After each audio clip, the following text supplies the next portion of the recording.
Hello friend, this is Anuj Tiwari M I T I academy online classes for UPSC BPSC JPSC judiciary and other competitive exams. Friend, जैसा कि मैं बता दूं कि BPSC prelims class with UPSC mains is unconstitutional. Friend, सबसे पहले तो मैं बता दूं कि जिस तरह से बीपीएससी ने 21 सितंबर को अपने बीपीएससी प्रीलिम्स के एग्जाम्स को के डेट को फिक्स किया है। फ्रेंड, सबसे पहले तो मैं बता दूं कि इसके लीगल एस्पेक्ट्स क्या हो सकते हैं। आप पॉइंट वाइज इसको समझ सकते हैं। नंबर 1 यदि बातचीत की जाए तो इसमें आप देखेंगे कि आर्टिकल 257 का वायलेशन आपको देखने को मिलेगा। फ्रेंड, जैसा कि मैं बता दूं कि सेंट्रल के किसी भी इंस्टीट्यूशन या एजेंसी के किसी भी कार्य में किसी तरह की बाधा या फिर क्लैश करवाना, ये एक तरह से स्टेट के किसी भी एजेंसी और इंस्टीट्यूशन द्वारा किया गया कार्य जो है कि अनकंस्टिट्यूशनल होगा। ऐसे कंडीशंस में यदि स्टेट ने पहले से अपने प्रोग्राम्स या शेड्यूल फिक्स कर रखा है जिसमें कि बीच में इस नए शेड्यूल को इंट्रोड्यूस किया जा रहा है, तो वैसे कंडीशंस में फ्रेंड इसे क्लैश्ड कहा जाएगा या अनकंस्टिट्यूशनल कहा जाएगा। वैसी स्थिति में आप चाहें तो कोर्ट में चाहें तो रिट पिटिशन कर सकते हैं या फिर आप चाहे तो इसमें पब्लिक लिटिगेशंस के थ्रू भी कोर्ट में केस फाइल किया जा सकता है।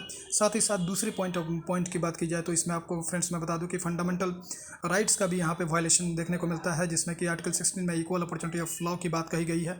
और यहाँ पे यदि बात इक्वल अपॉर्चुनिटी ऑफ एम्प्लॉयमेंट की बात कही गई है। फ्रेंड्स, जैसा कि मैं बता दूँ कि आप समझ सकते हैं इसको कि जिस तरह से आप जो बच्चे यूपीएससी मेंस का एग्ज़ाम लिखेंगे और साथ ही साथ बीपीएससी प्रीलिम्स के एग्ज़ाम्स देंगे, वो यूपीएससी मेंस के भी कैंडिडेट हैं, साथ ही साथ वो बीपीएससी के भी कैंडिडेट हैं। ऐसे कंडीशंस में उन्हें एक तरह से डिस्क्रिमिनेशंस किया जाएगा, उनको वंचित किया जाएगा, जिस कारण से क्लैश्ड एग्ज़ाम को क्लैश्ड करवा के या शेड्यूल के बीच में ला के एक तरह से उन्हें उनके एग्ज़ाम्स लिखने में बाधा उत्पन्न की जाएगी। ऐसे कंडीशंस में उनके फंडामेंटल राइट्स का वायलेशंस होगा। फ्रेंड्स, जैसा कि मैं बता दूं कि यदि कहा जाए कि यदि मशीनरीज या दूसरी जो बीपीएससी है सारी की सारी प्रिपरेशन उन्होंने किया है, जिसमें कि काफ़ी रिसोर्सेस और मशीनरीज का इस्तेमाल किया गया या प्रशासनिक तंत्र का इस्तेमाल किया गया है, तो वैसे कंडीशंस में फ्रेंड्स मैं बता दूं कि आप ये जान कर रखें कि किसी भी इंडिविजुअल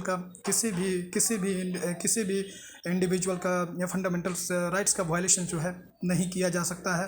और BPSC can't violate the fundamental rights of even a single person for mass, ये मैं आपको बता दूं, और ना ही कि फॉर रिसोर्सेस, इसके लिए भी नहीं कर सकता है। और ये फॉर एग्जांपल आप लिख सकते हैं, दूसरे तरीके से समझ सकते हैं, किसी मॉब लिंचिंग के इंटरेस्ट ये रखा जाए कि वो मॉब लिंचिंग करना चाहता है, लेकिन एक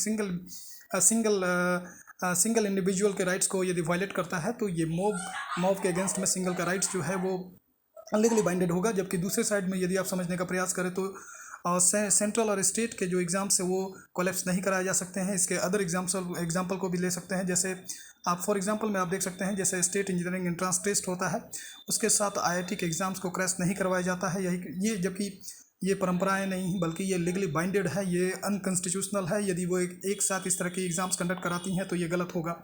दूसरा फ्रेंड्स मैं बता दूं कि इसमें नेक्स्ट यदि एक्सपर्ट्स की बात की जाए तो फ्रेंड्स मैं आपको बता दूं कि कई तरह की बातें निकल के आ रही हैं कि बीपीएससी की अगर बात की जाए तो ये 40 डेज़ पहले भी किसी तरह की नोटिस या सूचना के माध्यम से इन्फॉर्म नहीं किया गया है।